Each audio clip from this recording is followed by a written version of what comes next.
Bonjour, aujourd'hui je vais vous parler du fameux reniflard sur un moteur tondeuse 4 temps. Ici c'est un moteur Brigg-Stratton, moteur debout à axe horizontal 5 chevaux. Le reniflard se trouve ici. Alors, faut que je retrouve, voilà. Alors, se trouve ici.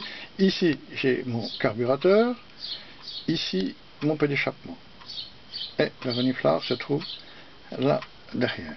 Il est relié par une durite plus un coude à mon carburateur ici. Voilà, je branche ici mon reniflard. Comme ceci. Voilà, je branche mon reniflard là, je vais au carburateur et je ressors là par l'entrée d'air de ce carburateur, en l'occurrence un carburateur sur réservoir.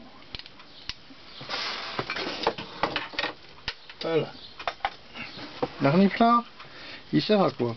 Il sert à évacuer la pression qui se trouve dans le bas moteur pour rétablir au niveau de la pression atmosphérique. Voilà. L'huile, le moteur, quand il tourne, l'huile chaude dégage des vapeurs, qu'il faut bien qu'elle s'échappe quelque part. De plus, à chaque explosion, les segments d'un moteur n'étant jamais à 100% étanches, une partie des gaz brûlés partent dans le bas moteur, qu'il faut que j'évacue aussi. Ces gaz sont évacués par ce trou-là. L'huile, les gaz d'huile viennent graisser mes soupapes, là, à ce niveau-là. Là, ici, la soupape d'admission, carburateur, soupape d'échappement, échappement. Voilà. Mais j'ai derrière ce système, voilà, ce reniflard. Le reniflard, c'est tout simple. C'est un boîtier, il ne faut pas oublier de mettre le joint, c'est un boîtier avec une rondelle en fibre. Voilà. Alors il n'y a pas grand chose. Alors il paraît qu'il y a un réglage. J'ai regardé sur plusieurs sites. Il y en a qui disent qu'il faut sur un Brigg-Stratton entre la pastille et la tôle glisser une cale de 0,115. Ça me paraît un peu juste. Il y en a qui disent 1 mm. Ça me paraît un peu grand. Donc prenons la moitié, je dirais 0,40, 0,50. En sachant que cette pastille n'est pas réglable. Voilà. Alors, il faut savoir que chaque fois que le moteur, le piston monte, il crée une dépression, il aspire. Chaque fois que le moteur descend, il crée une pression, il souffle. On va voir comment ça fait. Si je mets une petite bille là, je mets un petit coche. Voilà ce que ça fait. Un petit jeu de gosse. Voilà. Voilà ce que ça souffle et ça aspire. Voilà. On peut même mieux le voir comme ça. Si je bouge complètement, ça va faire comme un poumon. Voilà. Donc, cet air qui s'échappe, chaque fois que le piston descend, sort par cette partie-là et là. L'huile brûlée part au carburateur. Alors ça fait quoi? Et bien, chaque fois que ça monte, ça aspire. Chaque fois que ça descend, ça repousse ma petite capsule. Voilà.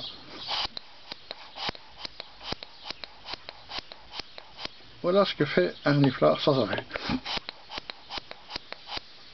Qu'est-ce qu'il y a dedans? Eh ben, pas grand chose. Déjà, ça sert pas trop grand chose à les monter. Voilà, ici c'est un ancien système. Parce que la pastille est métallique. Vous voyez, il n'y a pas grand chose. Voilà. À l'intérieur, on trouve un filtre, une espèce de paille là. Voilà. Le moderne c'est pareil, hein, le même système. Voilà. Et là où le logement de la pastille, on ne peut pas le démonter, c'est soudé, donc on ne peut pas régler. Ça sert à rien de presser dessus. Voilà. Voilà. Alors pourquoi c'est un ancien système? Parce que on part directement, ici l'huile brûlée partait directement dans la nature.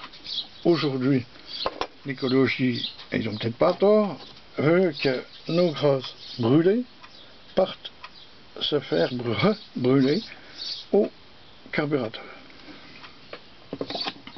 Alors les pannes, sur un reniflard, vous voyez bien qu'il peut y avoir guerre de panne. Si, il peut avoir une remontée d'huile, avoir trop d'huile dans le filtre, venir tout boucher, ou la pastille, ici c'est métallique, dans les modernes pastilles fibres qui peut être cassée. Si vous avez des doutes, il ne faut pas hésiter pour changer. La panne, les principales pannes. Il faut savoir que l'huile, le niveau d'huile, il est assez loin sur ces moteurs-là. Hein. Il est là. Mon niveau d'huile moteur est là. Si je mets trop d'huile, si je mets de l'huile à peu près jusque là, mon piston en redescendant va créer cette fameuse pression. L'huile va s'échapper par là et va ressortir par le reniflard. Parce que, si vous voulez, il n'y a pas tellement de force. Ce n'est que l'aspiration du moteur. Voilà, il n'y a pas de ressort, il n'y a pas de système. Donc l'huile étant beaucoup plus épaisse, va pousser mon reniflard et repartir au carburateur, ça va fumer de tous les bouts. Une panne aussi, si la segmentation est morte, à l'explosion, mes gaz brûlés vont partir dans le bas moteur, trop de pression, ça ressort par le reniflard et ça vient se faire brûler au carburateur, votre moteur va fumer tout bleu. Voilà à peu près ce qu'on peut dire sur ce fameux reniflard. J'espère ne rien avoir oublié, ni d'avoir dit trop de bêtises. Voilà, je vous remercie.